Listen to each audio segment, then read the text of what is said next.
Satu persatu pegawai Lembaga Pemasyarakatan Lapas Kelas 2B Melabuh, Aceh Barat, Aceh menjalani penyuntikan vaksinasi COVID-19 tahap pertama pada Senin pagi.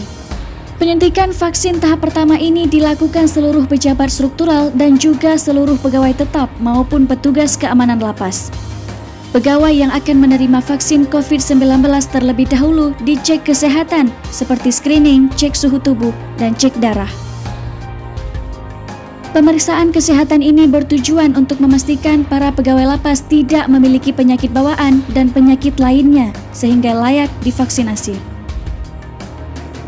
Kepala Lapas Kelas 2B Melabuh Said Syahrul mengatakan jumlah keseluruhan pegawai Lapas Kelas 2B Melabuh yang divaksin sebanyak 60 orang. Namun, dari total 60 orang pegawai lapas, ada beberapa pegawai yang memiliki riwayat penyakit bawaan sehingga tidak lolos pemeriksaan kesehatan.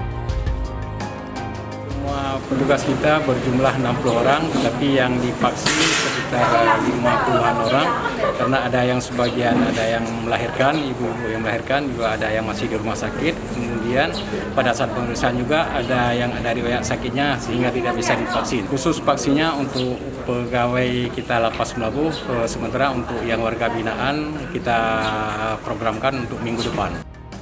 Sementara untuk para warga binaan dijadwalkan akan divaksinasi COVID-19 tahap pertama pada pekan depan.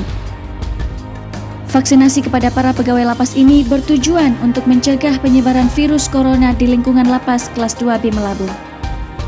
Supriyadi, Aceh Barat, Aceh.